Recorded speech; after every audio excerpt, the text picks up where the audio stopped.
Assalamualaikum warahmatullahi wabarakatuh. Para pemirsa di mana saja berada, pada kesempatan ini saya akan membacakan 55 nama lain Al-Quran dengan lengkap, dengan dalil serta pengertiannya. Semoga bermanfaat untuk menambah khasanah keilmuan, wawasan, dan pengetahuan keislaman kita, sehingga bisa menambah derajat kita di hadapan Allah Subhanahu wa taala. Insyaallah yarfa'illahu alladziina aamanu minkum walladziina utul ilma darajah. Nama lain Al-Qur'an banyak disebutkan Allah Subhanahu wa taala, ya. Saya mulai membacanya. Dalam beberapa firman-Nya yang termaktub dalam kitab suci yaitu Al-Qur'an yang diwahyukan kepada Nabi Muhammad SAW melalui perantaraan malaikat Jibril alaihissalam. Maka Direktur Rumah Fikih Indonesia Ustadz Ahmad Sarwat dalam bukunya Mengenal Al-Quran menjelaskan, jumlah nama Al-Quran sebenarnya cukup banyak dan para ulama pun berbeda pendapat tentang berapa jumlahnya. Imam Fakhrur Razi menyebutkan dalam Mafatih Al-Ghaib sekitar 32 nama untuk Al-Quran. Yang pertama adalah Alkitab. Imam Az-Zarkashi menyebutkan ada 55 nama. Sedangkan Al-Kharali menyebutkan bahwa nama Al-Quran mencapai lebih dari 90 nama. Adapun Imam As-Suyuti dalam kitab Al-Itqan fi Ulumil Quran menyebutkan bahwa Al-Quran mempunyai 55 nama. Nah, penyebutan nama-nama Al-Quran yang banyak ini tentu punya manfaat yang mendalam. Bukan sekedar biar nampak keren, punya banyak nama dan penyebutan. Namun pada dasarnya nama-nama itu menjelaskan sifat dan karakter satu yang dinamakan. Selain itu menjadi luas dan perlu dipahami satu persatu agar kita bisa lebih menyelami karakter Al-Quran. Nah, berikut ini beberapa nama lain Al-Quran yang dikutip dari buku Mengenal Al-Quran. Pertama adalah Alkitab atau Kitabullah. Nama lain Al-Quran yaitu Alkitab atau Kitabullah biasanya sering digunakan ketika menyebut Al-Quran. Alkitab itu dalam bahasa Arab berarti memang bermakna buku, ya, artinya buku. Nama ini terdapat dalam surat Al-Baqarah. Dzalikal kitabu la raiba fihi hudal lil muttaqin. Kitab ini tidak ada keraguan padanya, petunjuk bagi mereka yang bertakwa. Ini yang pertama para pemirsa. Kemudian yang kedua, nama lain Al-Qur'an adalah Al-Furqan.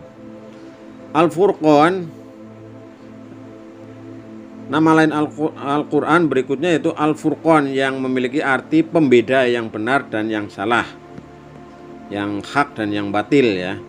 Nama ini ada dalam Al-Quran surat Al-Furqan ayat 1. Tabarakalladzi nazzala al-furqana ala 'abdihi liyakuna lil 'alamina nadhira. Maha suci Allah yang telah menurunkan Al-Furqan, yaitu Al-Quran, kepada hambanya agar dia menjadi pemberi peringatan kepada seluruh alam. Al-Quran surat Al-Furqan ayat 1. Yang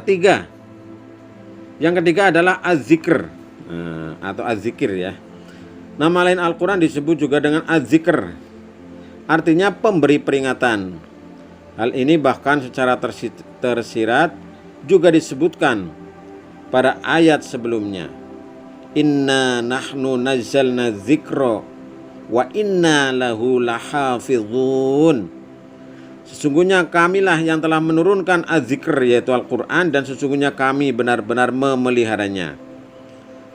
Al-Quran surat Al-Hijr ayat 9. Kemudian yang keempat adalah Al-Mau'idhah, ya, Al-Mau'idhah. Nama lain Al-Quran selanjutnya adalah Al-Mau'idhah, berarti pelajaran atau nasihat. Pelajaran atau nasihat.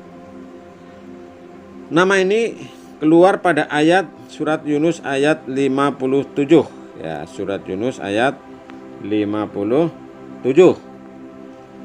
Ya ayuhan nas qad ja'atkum mau'izatum mir rabbikum. Hai manusia, sesungguhnya telah datang kepadamu pelajaran dari Tuhanmu. Nah, maka ini nanti menjadi nama yang selanjutnya. Yang kelima adalah Asy-Syifa. Nama lain Al-Quran yang lain adalah Asy-Syifa, yang berarti adalah obat atau penyembuh. Wa nunazzilu minal Qur'ani ma huwa syifaa'un wa rahmah lil mu'minin.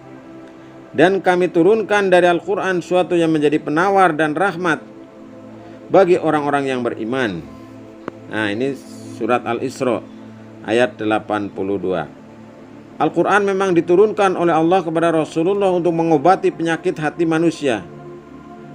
Untuk itu, pada saat kita merasa mempunyai penyakit yang berkaitan dengan hati, misalnya iri, kecewa, sedih, dan sebagainya, dianjurkan untuk membaca Al-Quran. Membaca Al-Quran insya Allah dapat meringankan pahala, dapat meringankan beban, bahkan menghilangkan penyakit-penyakit tersebut. Yang keenam para pemirsa adalah Al-Hukmu. Al-Quran juga kadang disebut juga dengan Al-Hukmu, berarti juga hukum atau peraturan. Seperti diketahui bahwa sumber hukum Islam memang harus didasarkan kepada Al-Quran. Wa kadzalika anzalnahu hukman arabiyyan. Dan demikianlah kami telah menurunkan Al-Quran itu sebagai peraturan yang benar dalam bahasa Arab. Al-Quran surat Ar-Ra'd ayat 37. Nah, para pemirsa di mana saja berada, kita lanjutkan pada halaman berikutnya. Yang ketujuh adalah Al-Hikmah. Ya, nama lain yang ketujuh adalah Al-Hikmah. Al-Hikmah yang berarti kebijaksanaan. Nama Al-Hikmah disebutkan dalam surat Al-Isra ayat 39. Dzalika mimma auha ilaika rabbuka minal hikmah. Itulah sebagian hikmah yang diwahyukan Tuhanmu kepadamu. Ini yang ketujuh. Kemudian yang kedelapan adalah Al-Huda. Al-Huda yang bermakna adalah petunjuk. Antara lain dalam surat Al-Jin ayat 13. Wa anna lamma sami'nal huda amanna bih. Dan sesungguhnya kami tatkala mendengar petunjuk, kami beriman kepadanya, yaitu Al-Quran. Kemudian yang kesembilan adalah At-Tanzil, yang berarti adalah yang diturunkan. Wa innahu latanzilu rabbil alamin. Dan sesungguhnya Al-Quran itu benar-benar diturunkan oleh Tuhan semesta alam. Surat Asy-Syu'ara ayat 192. Yang ke-10 adalah Ar-Rahmah atau Ar-Rahmat, yang berarti adalah rahmat. Wa innahu lahudaw wa rahmah lil mu'minin. Dan sesungguhnya Quran itu benar-benar menjadi petunjuk dan rahmat bagi orang-orang yang beriman. Surat An-Naml ayat 77. Yang ke-11 adalah Ar-Ruh. Antara lain dalam surat Asy-Syura ayat 52. Wa kadzalika auhayna ilaika ruhan min amrina. Dan demikianlah kami wahyukan kepadamu Muhammad ruh, yaitu Al-Quran, dengan perintah kami. Surat Asy-Syura ayat 52. Selanjutnya adalah yang ke-12 Al-Bayan, yang berarti adalah penerangan, penjelas. Hadza bayan linnasi wa huda wa mau'izatan lil muttaqin. Ini adalah penerangan bagi seluruh manusia dan petunjuk serta pelajaran bagi orang-orang yang bertakwa. Yang ke-13 adalah Al-Qalam, artinya adalah pena atau kalam. Antara lain disebutkan dalam surat At-Taubah ayat 6. Ya. Kemudian yang ke-14 adalah Al-Busyra. yang berarti adalah kabar berita gembira. Antara lain disebutkan dalam surat An-Nahl ayat 102. Nanti bisa dibaca sendiri ya para pemirsa. Kemudian yang ke berapa ya? Ke-15, An-Nur, yang berarti cahaya. Ya ayuhan nas, qad ja'akum burhanum mir rabbikum wa anzalna ilaikum nuron mubina. Hai manusia, sesungguhnya telah datang kepadamu bukti kebenaran dari Tuhanmu, dan telah kami turunkan kepadamu cahaya yang terang benderang. Yang ke-16 adalah Al-Basair, yang berarti adalah pedoman. Ini juga merupakan salah satu nama Al-Quran. Hadza basairu linnas. Ini adalah pedoman bagi manusia. Wa hudaw wa rahmah liqaumin yuqinun. Petunjuk dan rahmat bagi kaum yang meyakini. Surat Al-Jasiyah ayat 20. Kemudian yang ke-17 adalah Al-Balagh, yang berarti adalah kabar yang sempurna. Dan ini adalah kabar yang sempurna bagi manusia, dan supaya mereka diberi peringatan dengan apa yang mereka mengetahui, bahwa Dia adalah Tuhan yang Maha Esa, dan agar orang yang berakal mengambil pelajaran. Kemudian yang ke-18 adalah Al-Qaul, yang berarti perkataan. Walaqad wassalna lahumul qaula la'allahum yatadzakkarun. Dan sesungguhnya kami turunkan berturut-turut perkataan ini kepada mereka agar mereka mendapat pelajaran. Surat Al-Qasas ayat 51. Yang ke-19 adalah ilmu. Dinamakan dengan sebutan al-ilm karena Al-Quran menjadi sumber ilmu dalam Islam. Antara lain sumber pengambilannya adalah dalam surat Al-Baqarah ayat 145. Mim ba'di ma ja'aka minal ilm. Setelah sampai ilmu kepadamu. Kemudian yang ke-20 adalah hak. Dikatakan sebagai hak, al-haq, karena semua ajaran Al-Quran mengandung kebenaran. Sebagaimana dalam surat Al-Imran ayat 62. Inna hadza lahuwal qasasul haq. Sungguh ini adalah kisah yang benar. Kemudian yang ke-21 adalah hadi atau al-hadi. Dinamakan dengan kata al-hadi karena Al-Quran memberikan petunjuk dan hidayah kepada umat manusia. Sebagaimana firman Allah dalam surat Al-Isra ayat 9. Inna hadzal qur'ana yahdi. Sungguh Al-Quran ini adalah petunjuk. Ke-22 adalah al-ajab. Al-Quran disebut juga dengan al-ajab dikarenakan keindahan susunan dalam kata Al-Quran, sehingga dia menjadi sebuah bacaan yang sangat menakjubkan. Sebagaimana dalam surat Al-Jin ayat 1. Qur'anan ajaba. Bacaan yang menakjubkan, yaitu Al-Quran. Kemudian yang ke-23 adalah tazkirah. Dinamakan dengan at-tadhkirah karena Al-Quran merupakan sumber pelajaran bagi mereka yang ingin bertakwa. Sebagaimana dalam surat Al-Haqqah ayat 48. Dan sungguh Al-Quran itu pelajaran bagi orang-orang yang bertakwa. Wa innaha latadhkiratul lil muttaqin.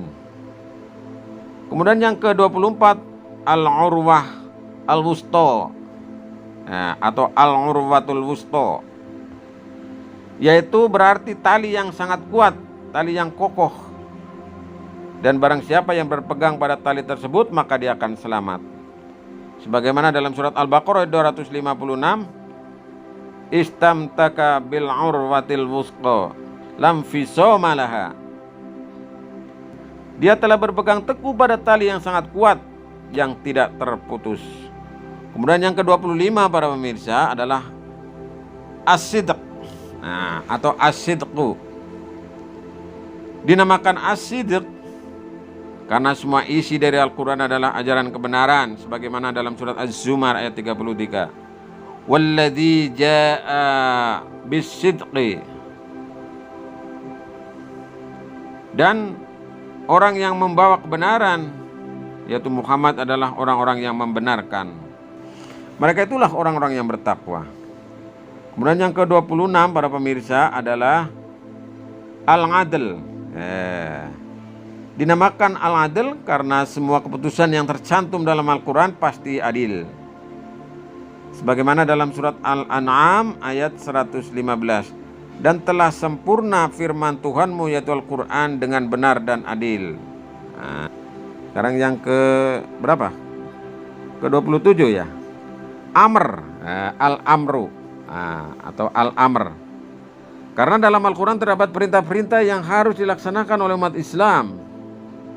Nama ini berdasarkan surah At-Tolak ayat 5. Dzalika amrullah anzalaha ilaikum. Itulah perintah Allah yang diturunkannya kepadamu. Kemudian yang ke-28 adalah munadi atau al-munadi.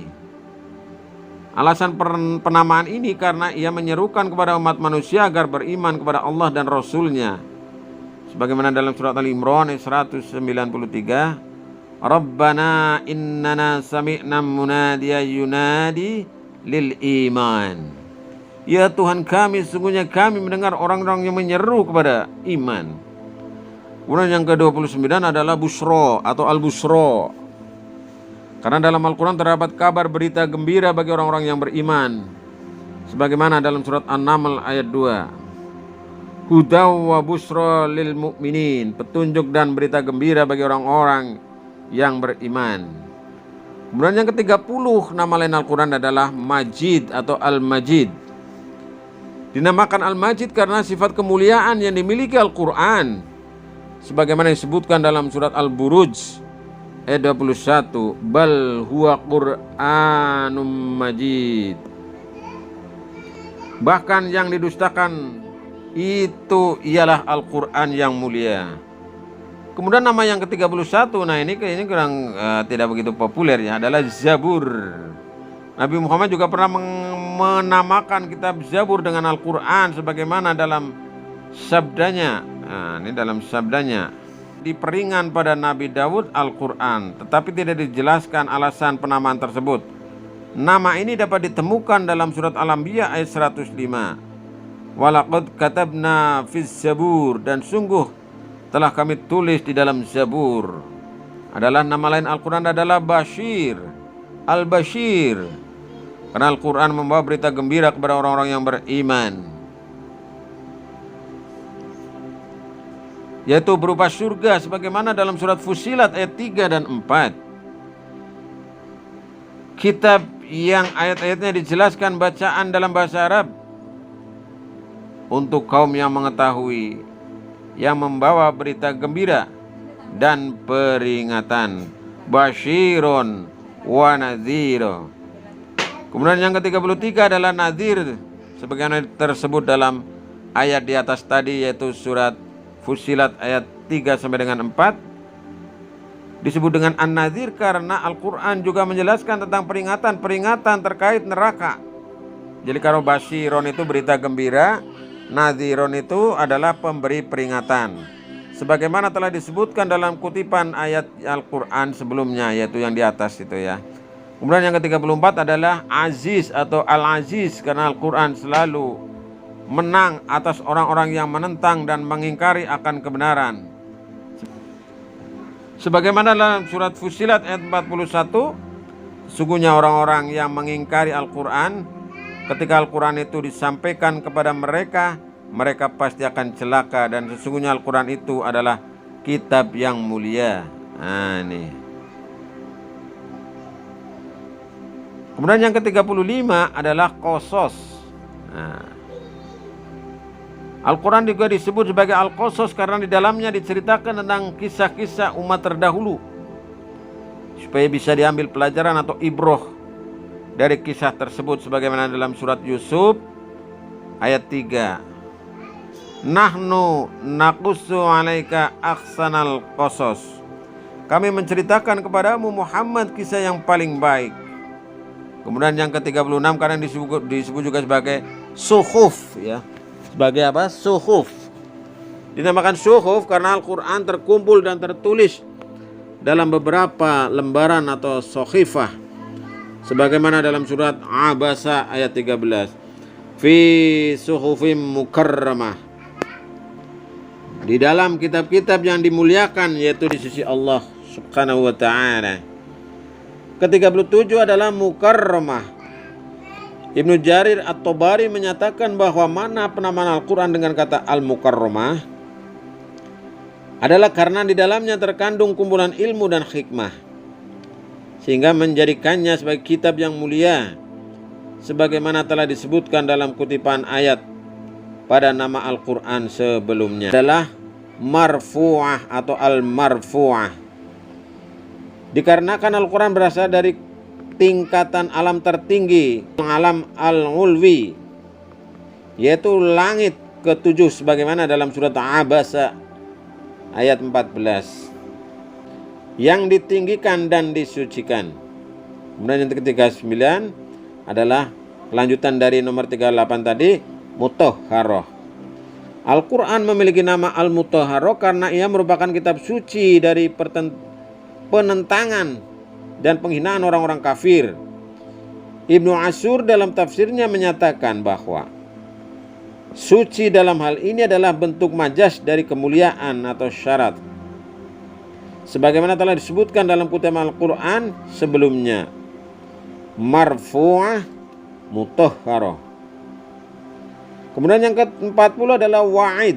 Nah, dinamakan wa'id karena di dalam Al-Quran terdapat ancaman ya dan peringatan bagi manusia. Jadi wa'id itu adalah ancaman, peringatan bagi manusia. Sebagaimana dalam surat Ibrahim ayat 14. Dan kami pasti akan menempatkan kamu di negeri-negeri itu setelah mereka, dan demikian itu adalah untuk orang-orang yang takut menghadap ke hadiratku dan takut akan ancamanku. Para pemirsa di mana saja berada. Kemudian yang ke-41 adalah Al-Fasl ya, Al-Fasl atau Al-Faslu. Nama Al-Quran Al-Fasl ini karena Al-Quran memisahkan antara yang hak, yang benar dan yang batil sebagaimana disebutkan dalam kutipan ayat-ayat Al-Quran sebelumnya. Kemudian yang ke-42 adalah Naba Adim ya, Naba Al-Adim ya, Naba'il Adim. Al-Quran dinamakan dengan An-Naba Al-Adim karena adanya berita-berita besar tentang hal-hal yang berkaitan dengan kehidupan pasca kematian. Antara lain dalam surat An-Naba ayat 2, Anin Naba'il Adim. Kemudian artinya tentang berita yang besar, yaitu hari kebangkitan. An-Naba ayat 2. Nah yang ke-43 para pemirsa di mana saja berada dinamakan Ahsan Al-Hadis. Ahsan Al-Hadis karena Al-Quran merupakan sebaik-baik perkataan dan ucapan. Nama Al-Quran tersebut berdasarkan surat Az-Zumar ayat 23. Allahu nazzala ahsanal hadis. Dan Allah menurunkan perkataan yang paling baik, yaitu Al-Quran, yang serupa ayat-ayatnya lagi berulang-ulang. Yang ke-43 adalah mutasyabih. Al-Quran juga dinamakan dengan al-mutasyabih karena adanya kemiripan atau keserupaan dari sebagian ayat dengan ayat yang lain dalam hal kebaikan dan keindahan serta kebenaran, sebagaimana disebutkan dalam ayat-ayat sebelumnya.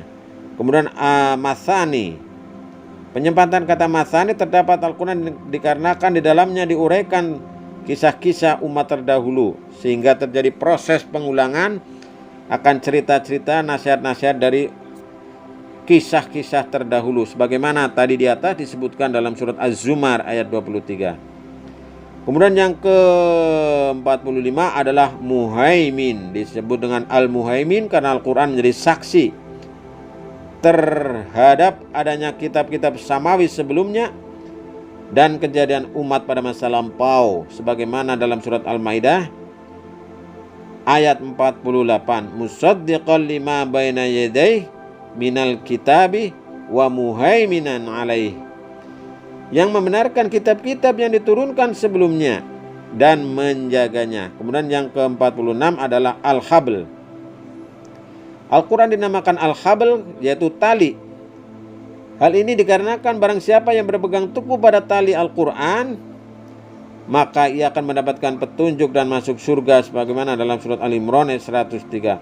Wa'tasimu bihablillahi jami'a. Dan berpegang teguhlah kamu sekalian kepada tali agama Allah. Kemudian yang ke-47 adalah sirat mustaqim atau as-sirat al-mustaqim. Hal ini karena Al-Quran merupakan panduan yang menuntun kita menuju jalan yang lurus, yaitu surga. Sebagaimana dalam surat Al-An'am ayat 153. Wa anna hadha sirati mustaqima fattabi'uh. Dan sungguh inilah jalanku yang lurus, maka ikutilah. Sebagai bimbingan yang lurus untuk memperingatkan akan siksa yang pedih. Yang ke-48 para pemirsa adalah Al-Karim. Dinamakan Al-Karim karena terdapat sifat kemuliaan yang terkandung di dalamnya, sebagaimana dalam surat Al-Waqi'ah ayat 77. Innahu laqur'anun karim. Dan ini sesungguhnya Al-Quran yang sangat mulia. Yang ke-49 nama lain Al-Quran adalah Al-Mubarak. Ya, Mubarak. Al-Quran dinamakan Al-Mubarak karena ia mengandung kebenaran, sebagaimana telah disebutkan pada kitab-kitab Al-Quran sebelumnya. Kemudian yang ke-50 para pemirsa, yaitu Ali atau Al-Ali. Apa itu Al-Ali? Yaitu adalah yang tinggi, merupakan kitab yang mengandung nilai-nilai yang tinggi dan agung, sebagaimana dalam Al-Quran surat Az-Zukhruf ayat 4. Dan sungguhnya Al-Quran itu dalam ummul kitab, yaitu Lauh Mahfud di sisi kami, dan benar-benar bernilai tinggi dan penuh dengan hikmah. Kemudian yang ke-50 para pemirsa adalah Al-Qayyim. Dinamakan Al-Qayyim karena ia membimbing orang-orang yang beriman kepada jalan yang lurus, antara lain dalam surat Al-Kahfi ayat 2. Qayyiman liyundhira ba'san syadida. Sebagai bimbingan yang lurus untuk memperingatkan akan siksa yang sangat pedih. Kemudian yang ke-52 adalah Al-Wahyi. Dinamakan Wahyi atau Al-Wahyi karena Al-Quran merupakan kumpulan wahyu-wahyu Allah yang diturunkan kepada Nabi Muhammad SAW melalui malaikat Jibril, yang tertulis dalam antara lain dalam surat Al-Anbiya ayat 45. Qul innama undhirakum bil wahyi. Katakanlah Muhammad, sesungguhnya aku hanya memberimu peringatan sesuai dengan wahyu. Kemudian yang ke-53 adalah Al-Arabi. Dinamakan Arabi sebabkan Al-Quran menggunakan media perantaraan bahasa Arab dalam menyampaikan pesan-pesannya, antara lain dalam surat Yusuf ayat yang ke-28 menunjukkan adanya nama Al-Quran yang ini, yaitu Al-Arabi, Qur'anan Arabiyan, yaitu Al-Quran dalam bahasa Arab. Kemudian yang ke-54 para pemirsa yang dirahmati Allah adalah Mubin, Al-Mubin. Dikarenakan Al-Quran adalah memperjelas, ya, karena Mubin itu artinya memperjelas yang hak dan yang batil dari yang batil, sebagaimana telah disebutkan dalam kutipan ayat suci Al-Quran sebelumnya. Para pemirsa di mana saja berada, yang terakhir yang terakhir adalah nama lain Al-Quran, ya Al-Quran itu sendiri. Dinamakan Al-Quran karena Al-Quran merupakan bacaan yang di dalamnya terkumpul hal-hal yang berkaitan dengan kisah, peringatan, larangan, ayat, surah, dan lain-lain, sebagaimana dalam surat Al-Qiyamah ayat 17. Inna alaina jam'ahu Qur'anah. Sesungguhnya kami yang akan mengumpulkan di dadamu dan membacakannya. Para pemirsa di mana saja berada, demikian, semoga bermanfaat dan mohon maaf yang sebesar-besarnya. Assalamualaikum warahmatullahi wabarakatuh. Sampai ketemu lagi pada edisi berikutnya. Jangan lupa subscribe, like, komen, dan share. Terima kasih.